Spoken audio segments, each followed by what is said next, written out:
Thank you. That was the Dean of Vocal Ensemble. And why don't I have its director, Timothy Ayer Kerr, come on down.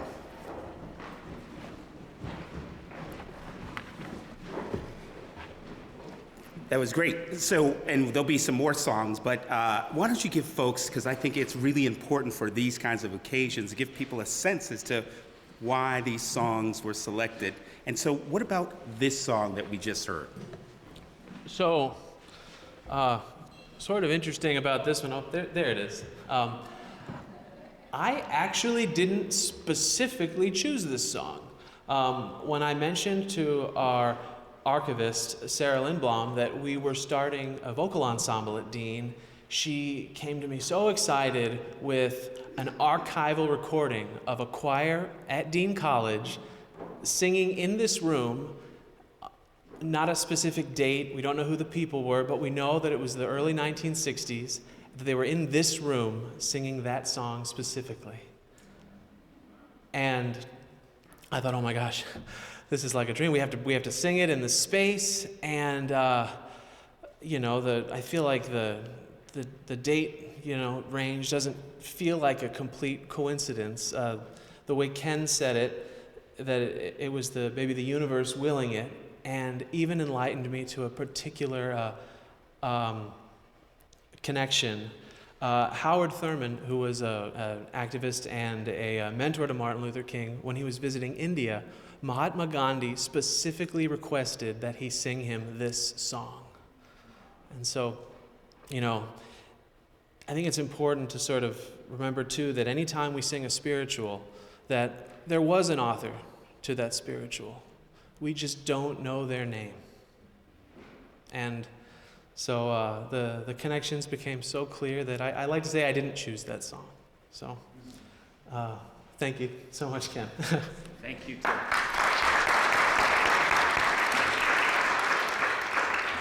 A great song to start with. Were you there? You will all be able to say when someone asks you, were you there at the first inaugural King Day celebration at Dean College, and maybe even in Franklin? And hopefully this convocation will be something that will carry on and on and on. So this year, first off, some housekeeping. I hope that you understand that you will hear words and music today that may be very gendered, very male gendered. It's from the times. You will hear words like Negro. They were from the time. It's important that you get the context of those sorts of things. And in some cases, we may have changed around a little bit. The other thing, too, you may get the feeling. It's okay to stand up and move and dance, to shout, to give an amen, to say yes, preach, go ahead, and do what you got to do. It's okay. This is about celebrating legacy, but it's also about some deep reflections of those things that are important. I say to you today, I would not be here were it not for my brother, Dr. Martin Luther King Jr. I would not be here if it were not for all the people who he worked with and made sure that I could be in this space. There's been a lot of bloodshed and a lot of fighting that was done for people like me to walk into this room. In fact, I dare say, for just about all of us to be in this space. So you're going to hear some wonderful conversations and wonderful sorts of things here. My job is to give the occasion, but before I give the occasion, let me say this. I'll say a few words. War, lying politicians, backlash against leadership, the destruction of kingdoms and empires, but also new leadership around the world. In 1967, these were the sorts of things that were happening, and it sounds like it was happening as it were today. So we went and we looked at where do we go from here, Dr. King's analysis of the state of American race relations. By the way, I'm real concerned about plagiarism, so I need to say this. I consulted with the folks at the Martin Luther King Research and Education Institute out of Stanford University for some of these words that you're about to hear. So where do we go from here was King's analysis of the state of American race relations and the movement after decades of U.S. civil rights struggles. By the way, in 1967, Martin Luther King might have been the most unpopular person on the planet at that point. We had fallen out of favor, we'd fallen out of love with him. And you know why? because he decided that he was going to look at some things like war, militarism, consumerism, capitalism, and to say, and of course, racism, and to call them out. He was very unpopular. With Selma and the Voting Rights Act, one phase of development, the Civil Rights Revolution, came to an end. And King believed that the next phase in the movement would bring its own challenges. As African Americans continue to make demands for better jobs, higher wages, decent housing, and education equal to that of whites, and a guarantee that the rights won in the Civil Rights Act of 1964 and the Voting Rights Act of 1965 would be enforced by the federal government. He warned that the persistence of racism in depth and the dawning awareness that Negro demands would necessitate structural change in society have generated a new phase of white resistance in North and in the South. Now, James Baldwin was one of those folks who had met with a number of students in 1967. He met with them to get a sense as to why they continued to have a persistence, a push, and to stay engaged in civil dialogue, civil disobedience, and everything else. And he had this interesting piece called History is a Weapon They Can't Turn Back. It was actually published in Mademoiselle. He couldn't get it published anywhere else. And he met with a group of students over some time, and he says, these young people are determined to make it happen, and make it happen now. They can't be diverted. It seems to me, Baldwin said, that they are the only people in this country now who really believe in freedom. So insofar as they are able to face with such authority a population ignorant of its history and enslaved by myth, and he says by this population, I don't mean merely the unhappy people who make up the Southern mobs. I have in mind nearly all Americans.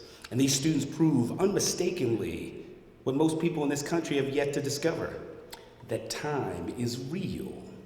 Time is real. So he wrote about these resistance movements, this dissent on the back of King. That essay and another one called The Dangerous Road before Martin Luther King captured his admiration for the conviction, tenacity, and the American idealism of a younger generation. And so I think we celebrate Martin Luther King Jr. and through his shared ability with Baldwin to transform what it means to be human in the words, prose, poetry, and art. This is an occasion to explore ideas about politics and society, challenge the status quo and its presumptions, to ask questions and to question, and to foster dialogues. That's why we are here today. You're about to hear a reading, and then you will hear, you'll witness, I say witness, Poet Studio, a video presentation of Dependent. That'll be with Joanne Reed, Associate Professor of English here at Dean College.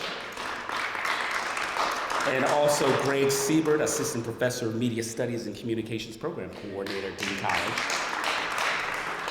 But first, we're going to get a reading that was selected by one of our sophomores, Alicia Caldera. She's the Vice President of Communications and also a soph of the student government here. And she's also a sophomore, and she got her loved ones and her family out there. So let's support her and give her a round of applause. Come on up here, Alicia.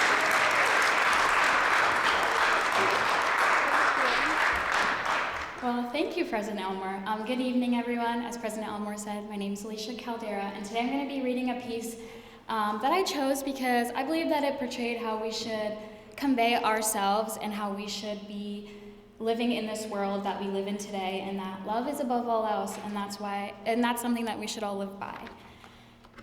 Let us love one another, for love is of God, and everyone that loveth is born of God and knoweth God. He that loveth not knoweth, for God is love. If we love one another, God dwelleth in us, and his love is perfected in us. Let us hope that the Spirit will become the order of the day. We can no longer afford to worship the God of hate or bow before the altar of retaliation. The oceans of history are made turbulent by the ever-rising tides of hate. History is cluttered with the wreckage of nations and individuals who pursued the self-defeating path of hate. As Arnold Toynbee once said in a speech, love is the ultimate force that makes for the saving choice of life and good against the damning choice of death and evil. Therefore, the first hope in our inventory must be the hope that love is going to have the last word. We are now faced with the fact that tomorrow is today. We are confronted with the fierce urgency of now. In this unfolding conundrum of life and history, there is such thing of being too late. Procrastination is still the thief of time. Life often leaves us standing bare, naked, and dejected with a lost opportunity. The tide in the affairs of men does not remain at the flood, it ebbs.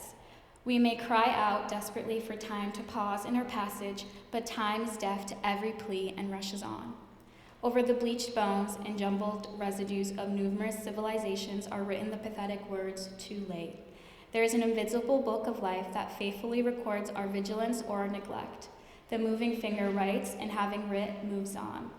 We still have a choice today, nonviolent coexistence or violent co-annihilation. This may be mankind's last chance to choose between chaos and community. Thank you.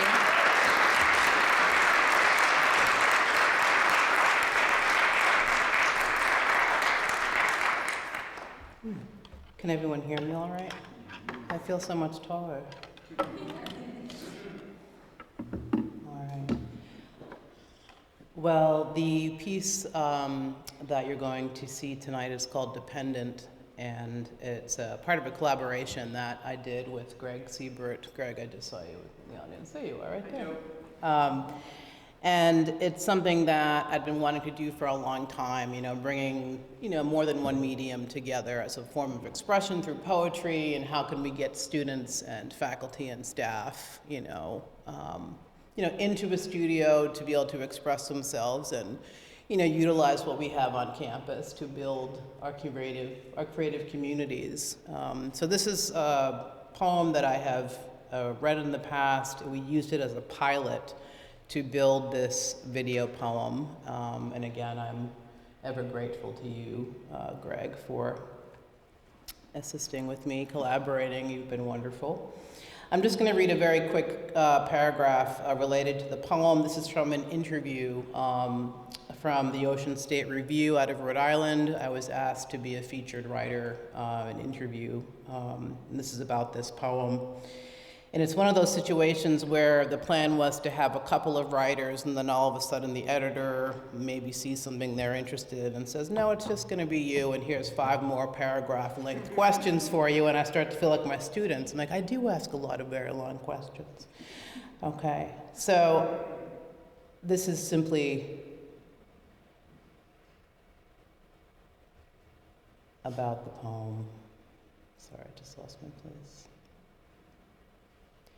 Okay, so the first observation and question Charles Kell asked me from the Ocean State Review in Rhode Island. He said, the first stanza jumps out, particularly your use of the second person pronoun.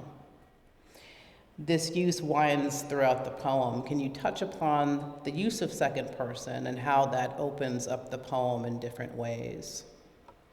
I said, the use of second person addresses both the speaker and those who are living outside of the speaker's experience. The themes of racism, sexism, cultural violence, and activism and empowerment affect both victimizer and victim. If we are to truly work toward inclusivity and genuine acceptance, victimizer must acknowledge the effects of hatred. The victim must move toward empowerment and have support systems to heal. Trauma isolates people from themselves and the world around them. Empowerment is possible. We see that in action every day. The scars of trauma do not have to destroy. The voices of activists in the poem evokes how anger becomes protest and becomes activism. Positive change is dependent on identifying and empathizing with others. Sometimes we spend so much time comparing ourselves to one another in this culture. But real change is possible when we stop being complacent and sheltered. Acceptance saves lives, and we are responsible for one another. It's a little bit about the poem. Thank you.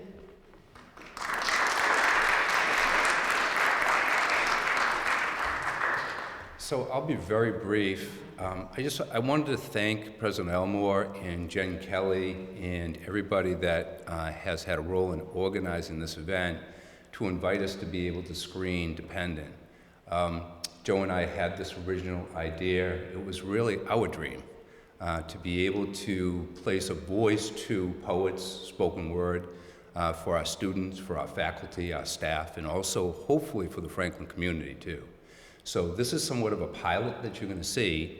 I think I don't want to take away from Joe's work.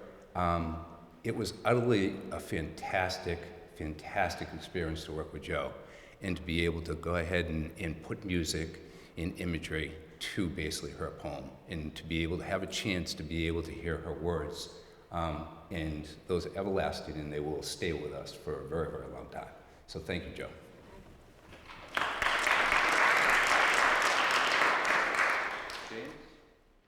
Dependent. Your life depends on the string of balloon slipping through your small black hands, dotted with carnival ice cream, giving way to a shirt flowered with the first sign of breasts. Age 10 betrayed you. 6th grade girls, a bathroom, the barkers of fresh hell of admissions. I was a new creature. The joy of recess kickball, field days, lung-burning victory. The boys couldn't catch me. Their parents' soured candy masks, their lies tightening in their children's throats. The very first time every brown and black kid hears the truth. The taste of hatred. You know this channel. This program is not news. Crackling inside myself, split in two, the thin metal line of a smile stretched across my face. Hopscotch chalk now, rainwater. The powder slides away like the towel attached to my head, begging for long hair like we all do. Admission is not weakness. Now I remember my mother, a photograph, her slight smile, elegant in her white dress. On some date decades before, family, before the brave jump, moving over seas and sky, a glint of me 2 years ahead. My father secure in his stethoscope, one sister tucked in a swaddle of peace, the other 5, learning possibility. I imagine their brown and black hands held together. Logan Airport, 1974, the rush of suitcases, customs, stamped arrival, a yes, and what next? February 1976. I landed 3 months early, bursting into life, clinging, already living in the first box, an imitation of her womb, plastic and protected, 3 more months in the hospital. Age 3, a newspaper article proclaiming my freedom. No brain damage, 2 sturdy legs, and a photo. A Worcester reporter exclaimed in black and white, "She's walking on her own 2 feet." A hazy image of my dress, another insistence on girl things. The newspaper amazement of a miracle baby origin story. Years later, at almost every dinner, when my parents invited company, they waited with clinking forks and wine glasses, fixated, needing that miracle again and again, and me old enough to hate the display. Admission of coins at my feet, lipstick and cologne-kissed cheeks, from guests who said they knew me when. Now come back. A wave becomes a raising of fists, the drumbeat of shoes on pavement. Signs proclaim love, signs scream for justice. Another day spitting bullets, another day of spent bodies, blood spatter bound to trees, sun shriveled figs, our bodies seared to drops, dotted skin, another body destroyed, blood flowing through shirts. We scream for change. We scream for stamped papers. We scream for a flight home. We scream for our right to exist. We scream for longevity. We scream to live. We scream for throats cut short, bled out, scrolled past. Bright screens, blue, discarded for nighttime distractions. Girls forced into another kind of show, so-called reality. Paraded in Vaseline, a crown of girl thorns, marked in belle dresses, their mother's failures. If they just plastered on another smile, that ice cream already melted. Girls forced, powdered, and programmed, yet another hanger, yet another hanged.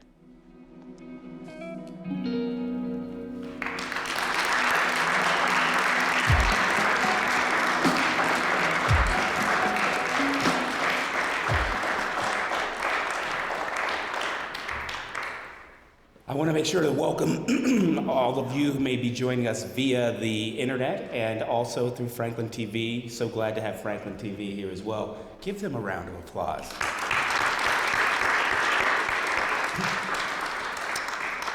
Momentarily, you're going to hear greetings on behalf of Franklin, but right after that, we'll have a reading by Amy Adams, Vice Chair of the Franklin Cultural District, also an adjunct faculty member here. And we'll have another wonderful music selection. There's Bomb in Gilead, and that'll be via our soprano here, Delaney Boyd. But first, the woman who oversees the first public lending library in the country. And people in Boston like to think that the Boston Public Library is the first library in Boston. Not true, not true. It's right here in Franklin, right across the street from here. And Felicia O.T. is its director, and it's been wonderful working with her and meeting her and engaging with what they do over there.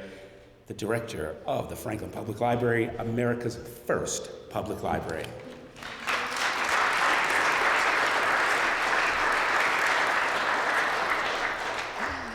Okay. Thank you so much for that beautiful introduction. Yes, we truly beg to differ about the Boston Public Library, but hey. Yes, good evening, everyone. Truly, my remarks today are in line with what he says, how we engage and build community, and how we use our work. No matter what line of work you are in, you can do your part. So, thank you again. And it is my special pleasure to join you in celebration of Dr. King's remarkable legacy. Strengthening democracy in America was one of the many goals that informed his work. Democracy, as Dr. King himself observed, is the greatest form of government that man ever conceived. But the weakness, he noted, is that we have never touched it. Indeed, this quote rings especially true today as we face widening political divisions. Currently, we grapple with the resurgence of hate speech, the revival of censorship, the proliferation of misinformation, and the resurrection of inequality and injustice.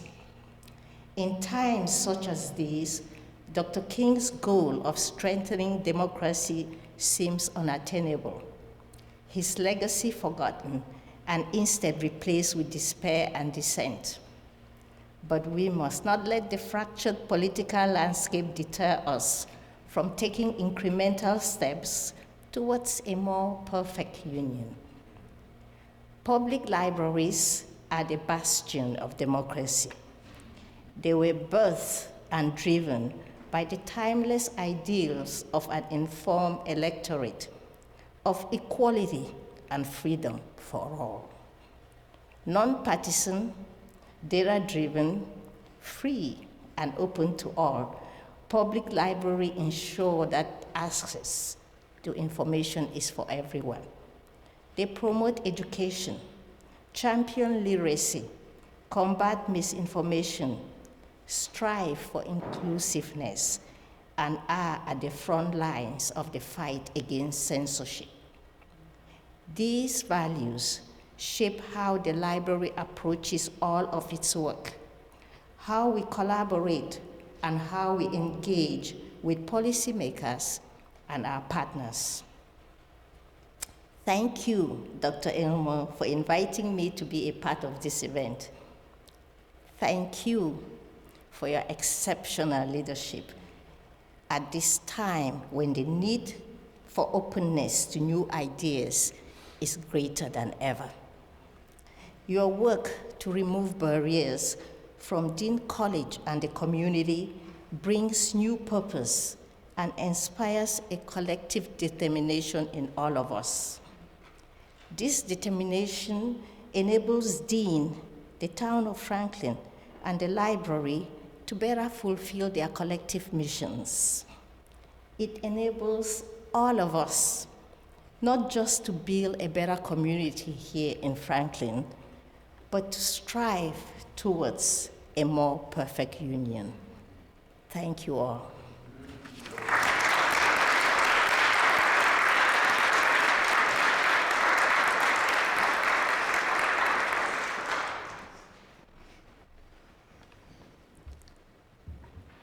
I feel like I'm too tall way up here. I'm trying to recover Joanne's poem. This one might be a little interactive at some point. You'll get cued. America continues to be in search for the best version of itself. In the words of Dr. King, let us rise up tonight with a greater readiness. Let us stand with a greater determination. And let us move on in these powerful days, these days of challenge to make America what it ought to be. We metaphorically genuflect to his legacy of resilience and love. We are in need of resurrecting love, unity, and strength. King said, we must all learn to live as brothers or perish as fools. We have unhoused families and underserved communities receiving no support. Education is cheapened by budget cuts and inequitable access to resources. And amidst the aforementioned, we continue to navigate voter suppression practices.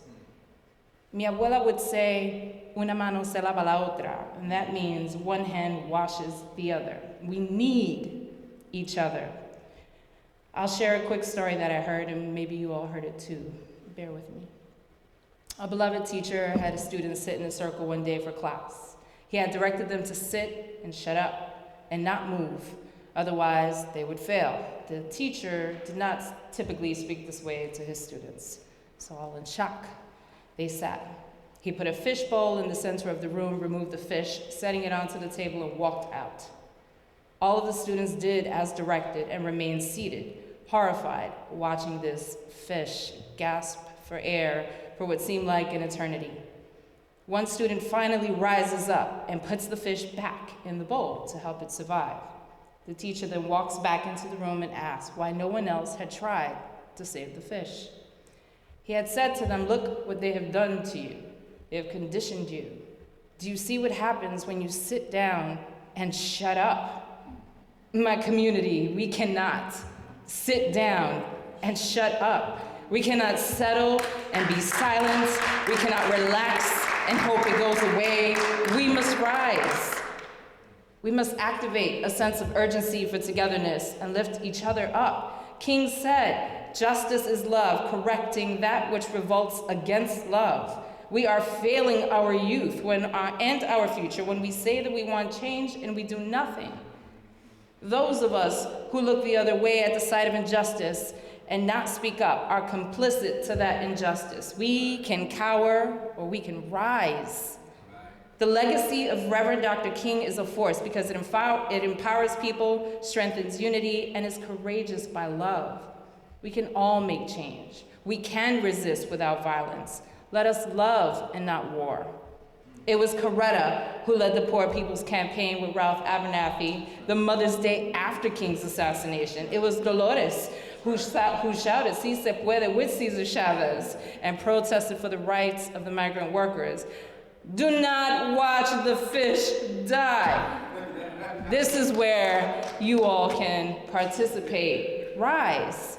Rise and speak when there is injustice. I ask you now to rise if you support equal pay, equal rights, and equal opportunities. Rise if you support inclusivity, in case you did not rise yet. Rise if you support peace. Rise if you believe that love has power. Ultimately, a genuine leader is not a researcher for consensus, but a mold for consensus. Reverend Dr. Martin Luther King, Jr. Thank you.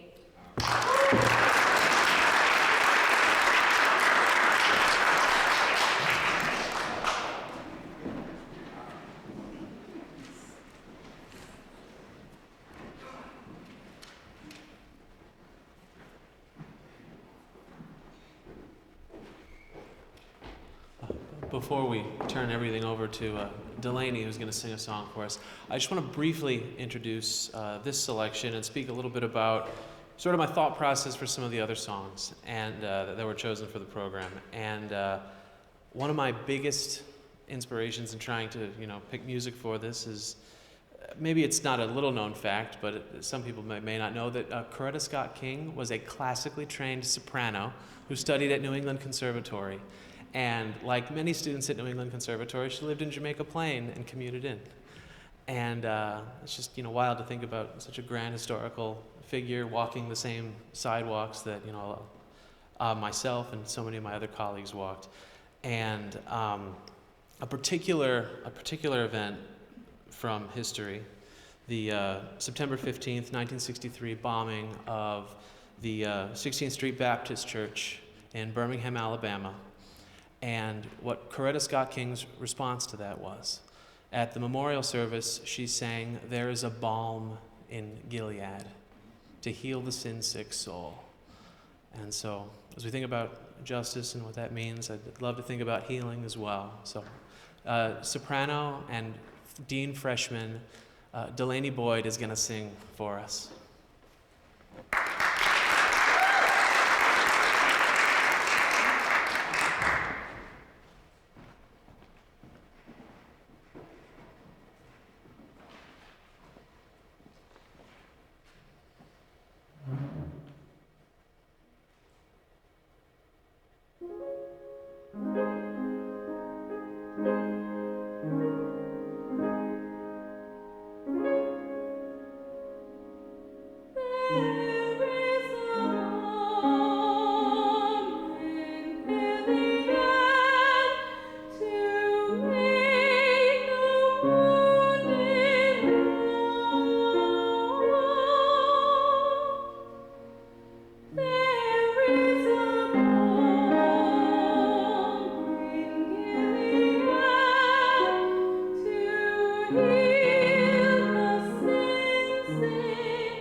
Just let that soak in for a little bit. And Professor Amy, we're not gonna let the fish die, at least not tonight, right? Our featured remarks to this evening come from Emmett J. Price III. I should say Reverend Dr. Emmett G. Price III. He is an internationally recognized expert on Black music and culture, Afro-diasporic sacred and secular expression, and Christian worship. He spent much of the past few decades writing, lecturing, and conducting cutting-edge research on bridging the generational divide. A well-regarded scholar and educator, Dr. Price has the unique ability to capture the hearts and minds of the most diverse and versatile audiences with his compassionate sense of humor, and he does have that, his amiable intellect, and his quick wit. He is a noted print and broadcast media expert, and I won't hold it against him, but he was born in California, Los Angeles. He received his BA in music from the University of California, Berkeley, and earned both his MA and his PhD in music, ethnomusicology. He got those from the University of Pittsburgh, and currently Dr. Price serves as the inaugural, and I say inaugural, Dean of Africana Studies at Berklee College of Music, and is also a visiting associate professor of music at Harvard University. He serves as a guest lecturer at over, get this, 50 universities worldwide. He's an acclaimed scholar. Go ahead, you can give it up for him. He's an acclaimed scholar, and Reverend Dr. Price is the author of you gotta love these, listen to these titles. Hip Hop Culture. He's also the executive editor of the Encyclopedia of African American Music and editor of The Black Church and Hip Hop Culture, towards bridging a generational divide. He's an ordained minister. Dr. Price serves as founding pastor of the Community of Love Christian Fellowship.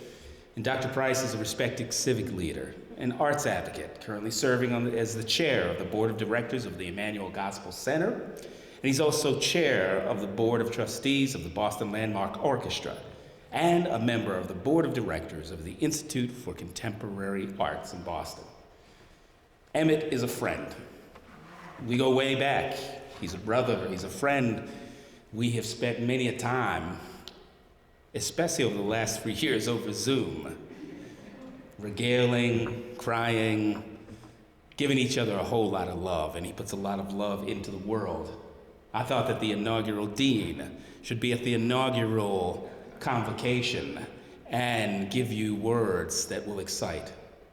Feel free to jump up, dance, move around, feel free to shout, because he will do that for you. Reverend Dr. Emmett G. Price III.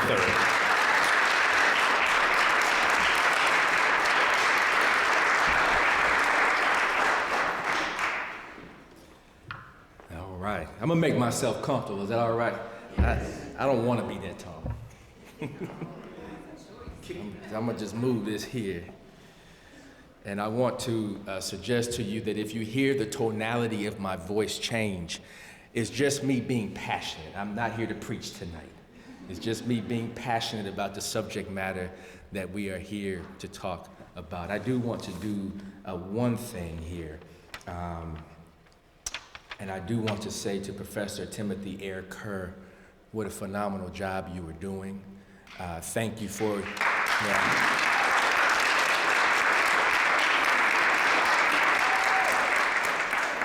Thank you for leveraging your gift and your talents on behalf of Dean College, and certainly on behalf of these phenomenal students. To the Dean College Vocal Ensemble, yes.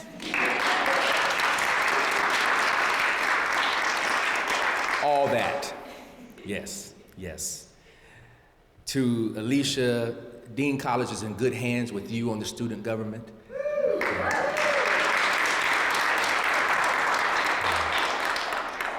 Professor Reed, thank you for availing not just your transparency and your vulnerability, but your hope.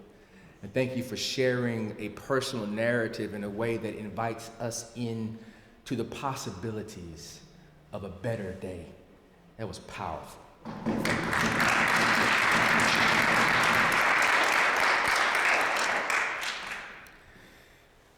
Director OT, woo! Like, I'm not even gonna pull my notes out today because you gave my talk. So I'm gonna have to do my plan B tonight, if that's okay. Thank you for gracing us with your brilliance and certainly for telling it like it is and telling the truth. We are grateful to you. Thank you.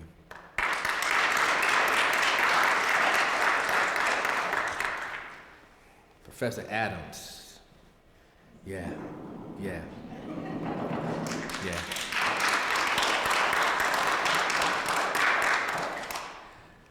You know, big sister Maya Angelou wrote a whole poem about still we rise. Regardless of bitter, twisted lies and all of the things, still we rise. So I think we all vow tonight to not let the goldfish die.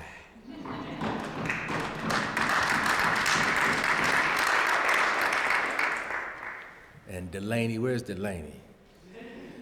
Woo! I had to promise, and President Elmore was not gonna let me speak if I didn't promise that I wouldn't try to recruit you tonight. So I'm just being transparent and telling on myself that, that I can't recruit you, but I am going to make a note to myself when I get home tonight, because 4 years from now, 3.5 years from now, I want to read about you and see the amazing things that you will do. Your voice, it's, you know, if I can just be frank with you, it's a combination of butter and bacon. It don't get no smoother. I mean, you know, and I hope I don't offend any vegans or vegetarians, you know, but that's just the way, you know, as creatives, we're very creative about how we talk about things. But you have a phenomenal voice, and I look forward to hearing more of it as you really learn how to channel your own expression through the powerful voice that you have. But beautiful job, and thank you.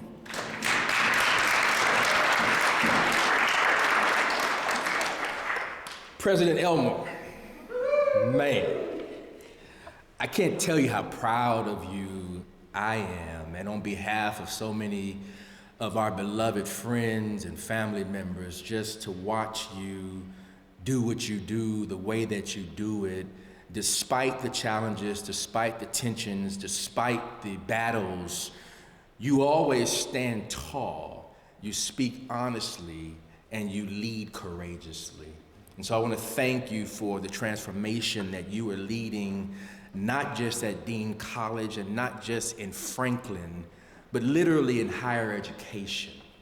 It's institutions like Dean College that if Dean College can push through all of the stereotypes and the phenotypes and all of the often derogatory things that people say and think about an institution such as this that was founded as Dean Academy and then transformed into Dean Junior College and is now Dean College, for you to take this helm in this season where there's so much warfare around not only higher education leaders, but leaders of color, but more importantly, courageous leaders who are not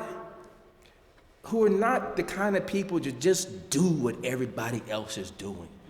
So I appreciate your uplifting the arts and uplifting the humanities and uplifting the people and leading with your heart to love the people even through the office of the presidency. I honor you today, and I thank you.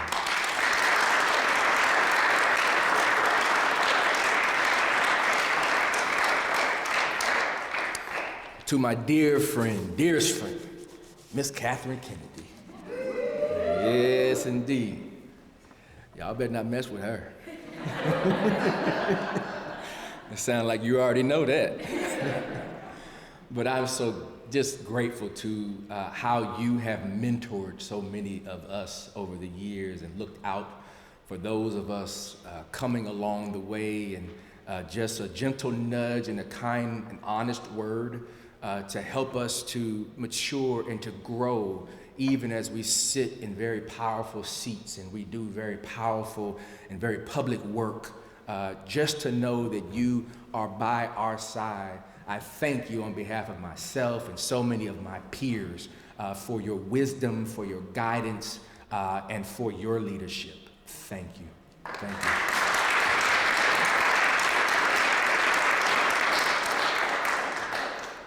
To my dear friend, the Dean, Patsy Collins-Bannis, thank you for being here. It's good to see you.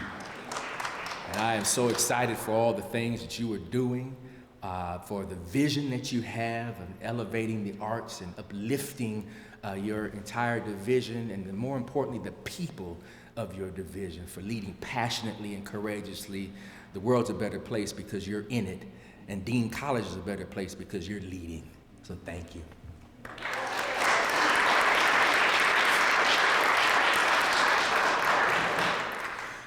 I'm excited to be here because the word convocation comes from the Latin convocare, which means to gather together. And the context of gathering together was for the purpose of sharing a message, for the purpose of coming together, gathering the people together in order to stimulate, encourage, empower, educate, nurture, shepherd, help to imagine. And so to have the first convening, right, gathering here, and to do it in honor of the Reverend Dr. Martin Luther King Jr.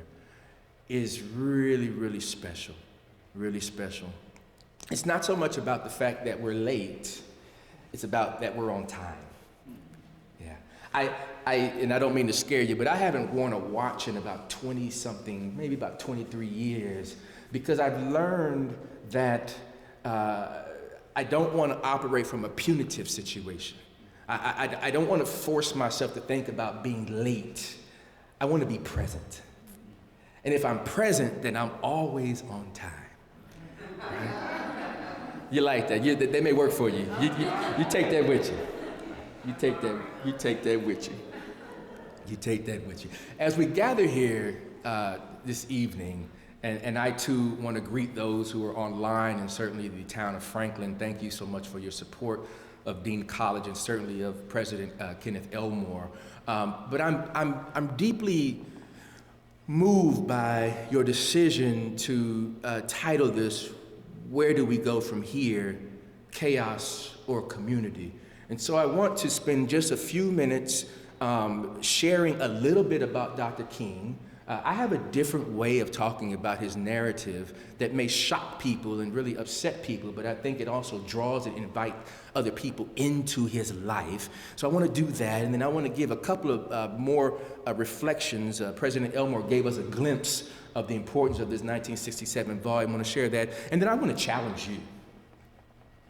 I want to challenge you to rise as a community, because we have the power to dispel and rebuke chaos. We actually have that power, okay?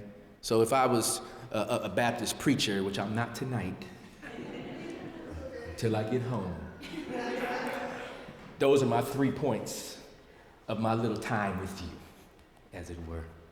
Dr. King, we know, was born on January 15th, 1929, in Atlanta, Georgia. His father was the senior pastor of the historic Ebenezer Baptist Church. What we don't often recognize is that who we know as Martin Luther King Jr. was born Michael King Jr. His father's birth name was Michael King. Martin, who we know as Martin, was actually born Michael King Jr. And at the age of 5 in 1934, he went to school one day and came back home from school and learned that his father, who had a deep fascination, which turned into an admiration for the German theologian Martin Luther, had changed not only his name, his father's name, but also changed his son's name. So for those folks of a certain generation who remember Dr. King, particularly from Roxbury and Dorchester, and particularly from the 12th Baptist Church there on Warren Street, they knew him as Mike. Those who were near and dear to him in proximity called him Mike because they would have referred to the fact that he was born Michael King Jr. Here's the part that I believe draws us in. From the age of 5, was not necessarily diagnosed. Through his teenage and adolescent years, Dr. King struggled with not only anxiety, but depression. Now, folks get upset when I say that.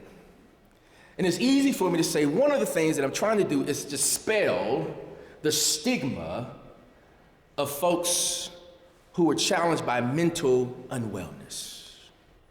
Because when you think about the fact that Dr. King struggled with anxiety and depression, and you think about all the things that he did in a very short amount of time, that gives us hope that no matter what names we have that we wrestle with in terms of diagnosis, prognosis, et cetera, there's still something possible for us to contribute to the world that can change and transform the world. At 12, Dr. King was in the house. He lived in a 3-generational household with his grandparents, his parents, and him and his brother. And at 12, Dr. King snuck out of the house. He was an astute, studious student. He was brilliant, by the way. But he snuck out of the house at age 12, and he went off to get into a little something. I'm not going to tell all his business. But he got into a little something. And when he came back, there was an ambulance in front of the home. And the parents were erratic. Folks were crying and wailing. His grandmother, who he loved dearly, had passed of a heart attack. And in his 12-year-old mind, he associated him sneaking out of the house and the potential stress that it would have caused his family elder, and he blamed himself. We know that at age 12, he also tried to jump out of a second-floor window to commit suicide. He struggled with anxiety and depression. I'm glad that he was unsuccessful, but there was an attempt. His father, being the great Baptist minister that he was, tried to disavow Dr. King of this responsibility and said, you didn't do it. It wasn't your fault. But Dr. King, being intuitive and a deep empath with anxiety and depression, just couldn't let that go. Age 13, he chooses to disavow himself of the Christian faith. For him, as he processed his life and he thought about the things that he was wrestling with, both internal and external, he just said that there's no way that this God is love, is kind, is generous. But somehow there was a convocation. The gathering of the elders of the community who made a decision not to do what some of us experience when we tend to go a different route. What many of us experience is exclusion. We experience people turning their back on us when we have a different methodology or a different approach to life or different thoughts or different ideas about stuff. But there was a convocation that occurred, and the elders of the community said that we're not giving up on you, son. And they wrapped their arms around him. And not for the purpose of him reclaiming his faith, but for the purpose of him understanding that his life mattered. Convocation, the gathering of people for the sharing of a message. Dr. King, I told you he was brilliant, graduated from high school at age 15. Left Atlanta, went to Crozier Theological Seminary, and graduated from seminary at 18.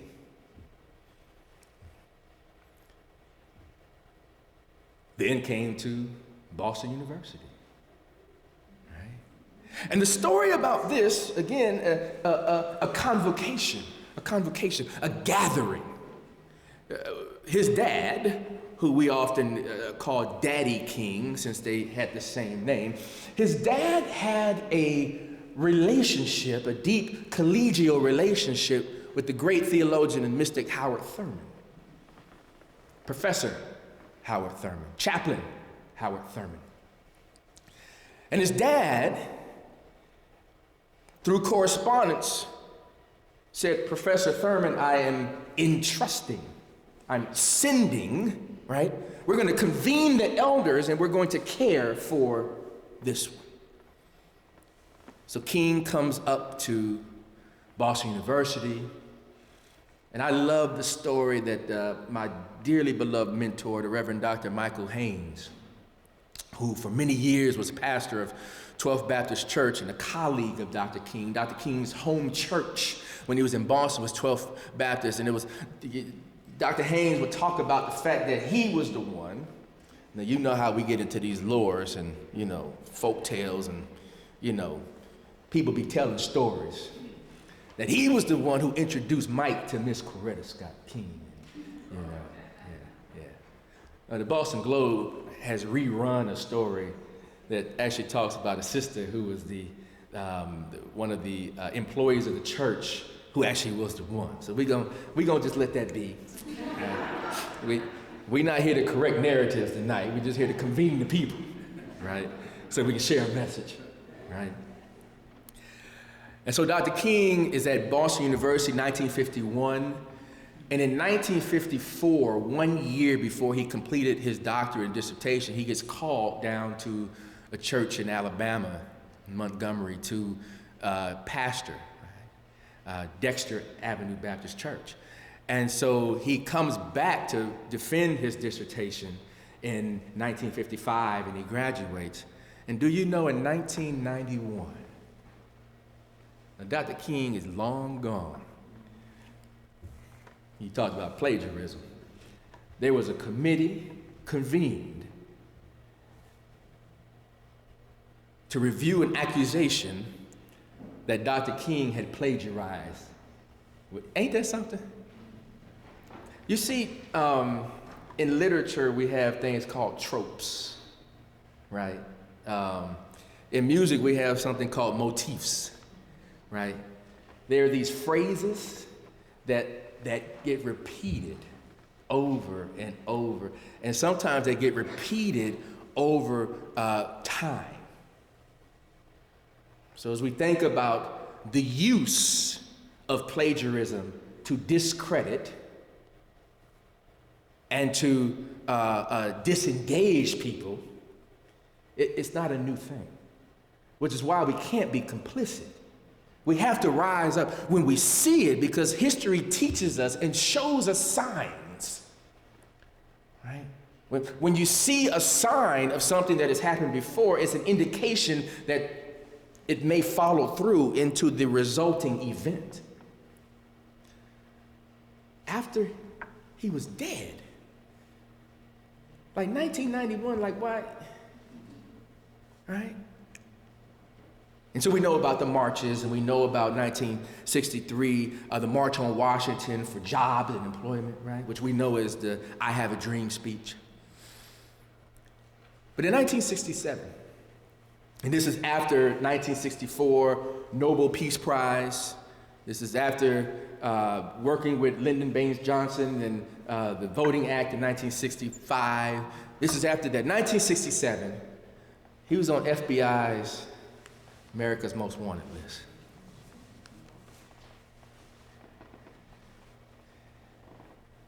And in his and there are multiple narratives of this, but in his desire to seek refuge in order to heal, he rented a home in Jamaica and was in Jamaica isolated for a while.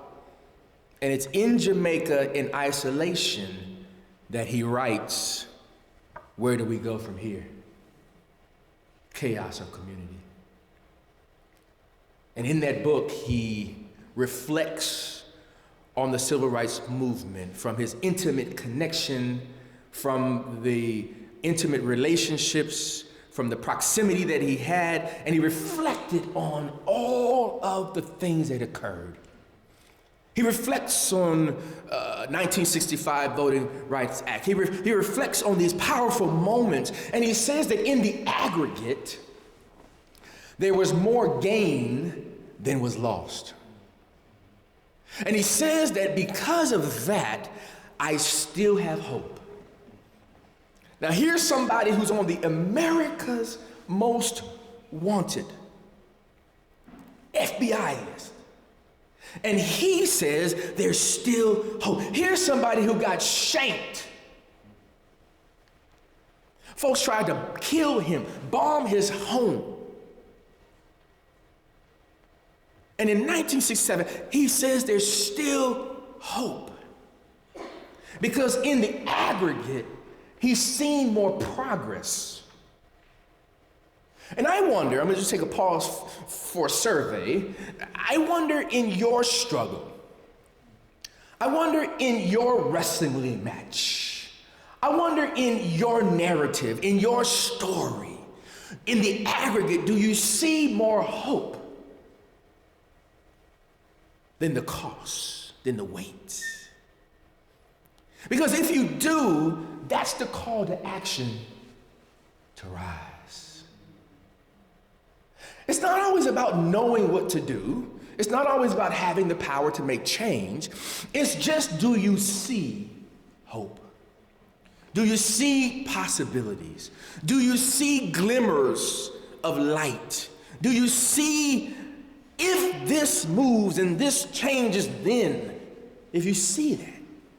And so he writes this book. And it's interesting that by this time, King is all about economics. One of the major theses of the book is that we just simply need to abolish poverty. Like that language, like abolish poverty. He's not even talking about it as an individual situation. He's talking about as a system. Just abolish the system of poverty. Create an equal wage. Create a living wage. Create senses of economic opportunity. Get rid of the unequal wealth gap. Just allow people to be able to live. And then he says that one of the most disheartening and discouraging things in his reflection is what we believe about each other that is false and untrue. Because what we believe about each other creates these fictitious narratives that we're against one another, and we're trying to take from one another, and we're trying to remove one another, and we're trying to replace one another. And he says that until we get to the place of community, where we actually get a chance to know one another, then we become our own worst enemy. I think it was James Baldwin. Matter of fact, I know it was James Baldwin in his writing, I'm Not Your Negro, where he makes a phenomenal statement. And he says, I'm not your Negro, but if you need one, then maybe it's you. I think what King's paraphrase of this is that if you need a straw person, Or if you need a boogie person, then maybe that's a reflection of you rather than who you're pinning that on. Because we tend to create enemies with people who we really don't know. The third thing that King says is that the power of community is what will eradicate all of the evil in the land in terms of human actions. I don't want to get into the spiritual realm and the high places. I'm not here to convert you or proselytize you tonight in this church that has a great sound system and acoustics. Not my goal tonight, not my goal. It's a convocation. We're coming together as people. Not for that message, though. But if you invite me back tomorrow, no, I'm just playing. What King says is if we can all find a common denominator that moves us, then we can all work together towards that common denominator. See, some of us are not motivated by the race conversation.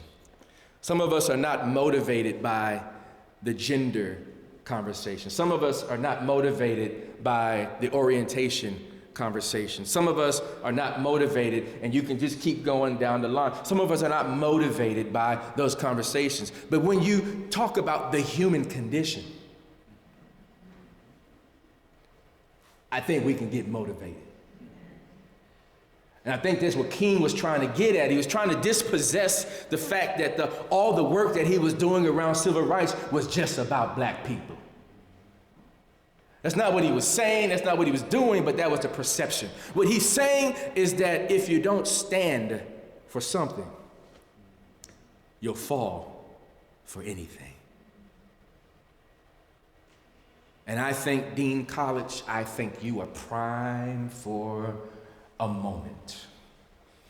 And I think if we can seize the opportunity for this moment, it can turn into a movement. What is this moment about? This moment is about making sure that you see your peers, your colleagues, making sure that you see one another, making sure that you see them not necessarily by your limited lens, but that you see them by hearing how they describe themselves. I love to ask people the question, well, where are you from? Because I want to hear what worldview might you have coming from that place and space. And not so much so I can be derogatory, but it's going to be a different worldview than I have coming from Los Angeles. So I'm eager to learn about what the world looks like through your lens. I was teaching down south one day, and I was talking about the Civil War, and somebody raised their hands and said, well, Professor, which one was that? And I said, well, it was the war in 18, and I gave the dates, and they said, oh, well, we learned that as the War of Northern Aggression. I'm from Los Angeles. I'm not invested in that. But it was news to me, and so I said, well, tell me, what did you learn about the War of Northern Aggression? And I was able to understand the student's worldview without saying, oh, you had a horrible teacher, you had a horrible friend. That wasn't my goal. I'm really interested in the socialization of how we understand human identity, formation, and relationships. Because if I've learned in a system like that, now I understand why one's politics may be where they are. And I think that's what King is challenging us to do, Dean College. Let's remove the judgment. Let's remove all those things that would reflect what we're experiencing in the world today with division, derision, and all the things that would hold us from each other. And let's relearn how to ask questions. You just said this. I want to make sure I understand what that means. Can you explain that just a little bit for me? Because I've never heard that before. And imagine the world we can look and live in if we actually understood what we're saying to one another. Rather than being triggered by buzzwords and phrases and assuming that once I'm triggered, I need to be the porcupine in the room.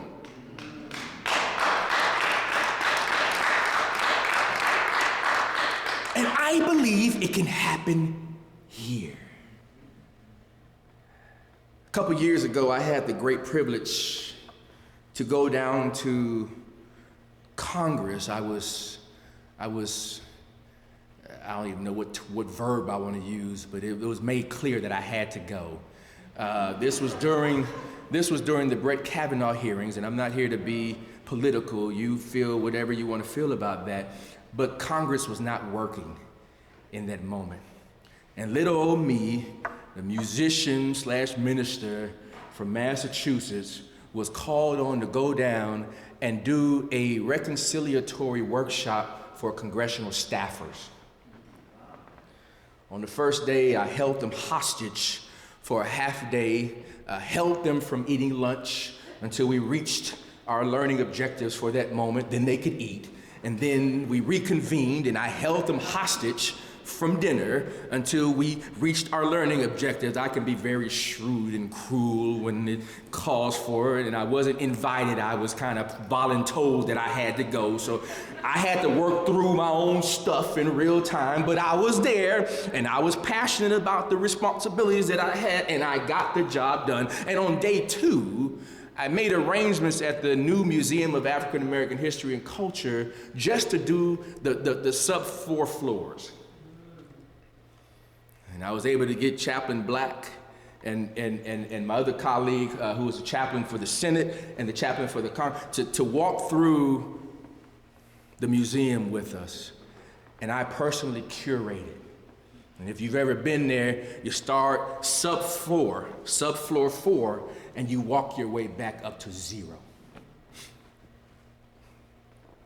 And the most profound thing that I did in the first half of the first day was told these phenomenal leaders, I said, the next time you use a word that we know is a trigger word, spend 2 sentences defining it. When you brief your congressperson or your senator, and you write the brief that they're going to speak on the floor, make sure you add 2 sentences. Now, y'all know most of them didn't do it. I was on C-SPAN the next week trying to see who followed instructions, and only a very small few did it. But the point was that when you use words like diversity, when you use words like equality, when you use words like equity, when you use words like inclusivity, or you use words like belonging, or you use words or phrases like fundamental values, these are all buzzwords, which we kind of think that we're all speaking the same language, but we're in a world now where you need to keep it simple. And the folks thanked me, but not many of them had the courage to do it.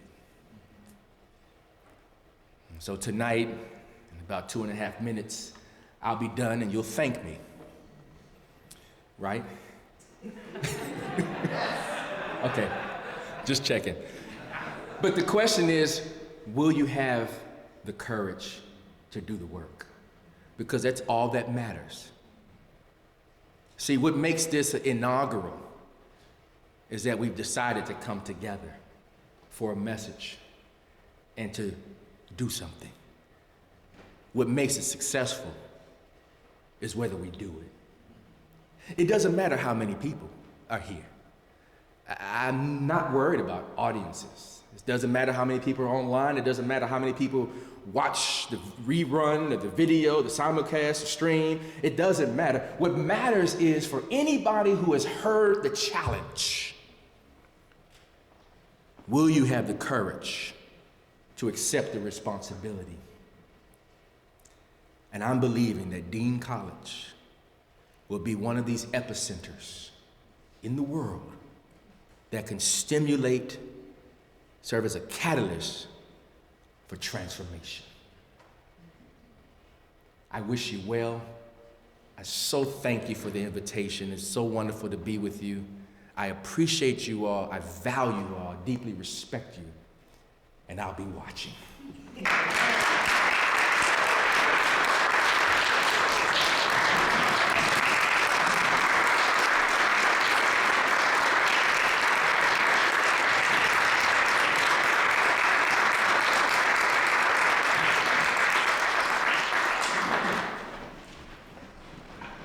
Well, the Dean College Vocal Ensemble takes to the stage. I just want to say a few words about our last song, and I'll be super brief.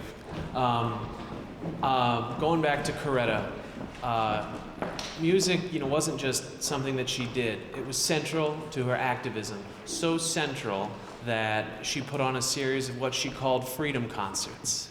And looking at a program from one of these concerts is where I found the next song that we're going to sing, We Shall Overcome. And in the concert program from back then, it says with audience. So I'm not making the rules. On the back of your programs, you'll find lyrics, and there aren't too many of them. The first line or two changes with each repetition, but I think you'll pick up the tune quite readily. So thank you so much, Ken, for the opportunity to do music for this.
This program was made possible by your Franklin friends and neighbors, good folks just like you. Thanks for supporting Franklin TV. And thanks for watching.